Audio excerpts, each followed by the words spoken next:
বিসমিল্লাহির রহমানির রহিম। আসসালামু আলাইকুম।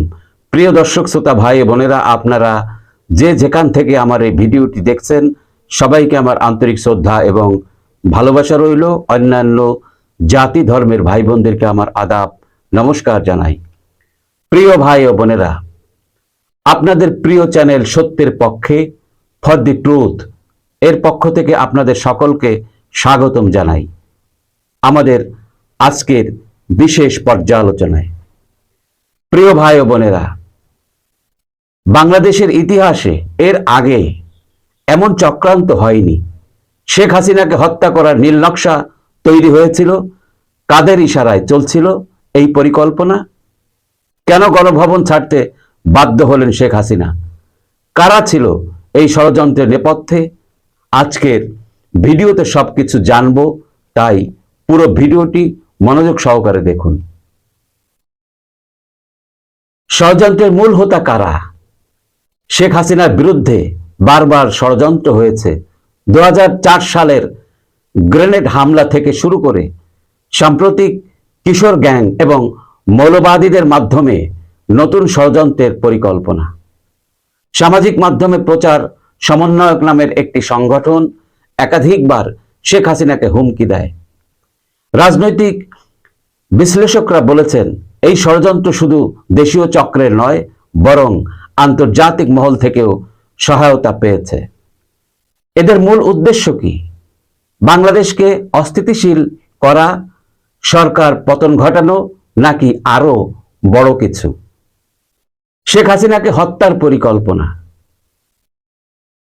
বিশ্লেষকদের মতে 2024-25 সাল হবে বাংলাদেশের জন্য রাজনৈতিক অস্থিরতার বছর। এর মধ্যে শেখ হাসিনাকে সরানোর ষড়যন্ত্র দীর্ঘদিন ধরে চলেছিল। এদের পরিকল্পনা ছিল, নাম্বার 1, শেখ হাসিনাকে হত্যার চেষ্টা। নাম্বার 2, রাজনৈতিক অস্থিরতা তৈরি। নাম্বার 3, দেশকে গৃহযুদ্ধের দিকে ঠেলে দেওয়া। কয়েকটি চাঞ্চল্যকর তথ্য। কিশোর গ্যাং সদস্যদের কিছু মৌলবাদী সংগঠন ফান্ডিং করেছিল।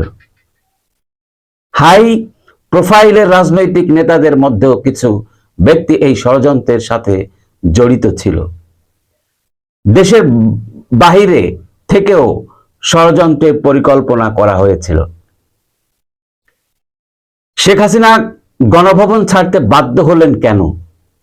শেখ হাসিনার নিরাপত্তা বাহিনী কয়েকটি হাই অ্যালার্ট তথ্য সংগ্রহ করে, যেখানে স্পষ্ট হয় যে তার জীবন ঝুঁকিতে রয়েছে। বিশেষ সূত্রে জানা যায়, তাকে একটি গোপন বার্তা দেওয়া হয় যে গণভবনে থাকলে তার ওপর হামলা হতে পারে। সরকার কৌশলে বিষয়টি গোপন রাখে, কিন্তু শেখ হাসিনা দ্রুত সিদ্ধান্ত নেন গণভবন ছাড়ার।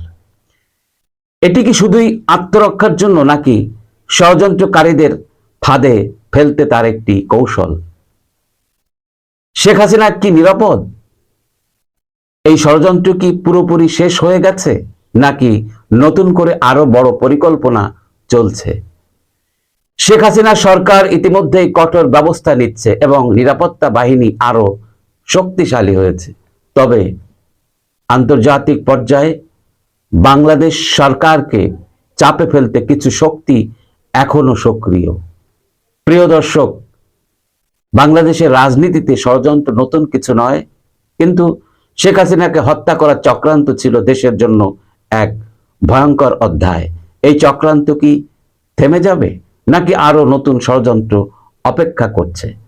আপনার মতামত কমেন্ট করুন এবং সত্য প্রচারের জন্য ভিডিওটি শেয়ার করুন এবং চ্যানেলটি সাবস্ক্রাইব করুন। লাইক, কমেন্ট, শেয়ার করে আমার পাশে থাকার অনুরোধ জানিয়ে বিদায় নিচ্ছি। সবাই সুস্থ থাকবেন, ভালো থাকবেন। আল্লাহ হাফেজ। আসসালামু আলাইকুম।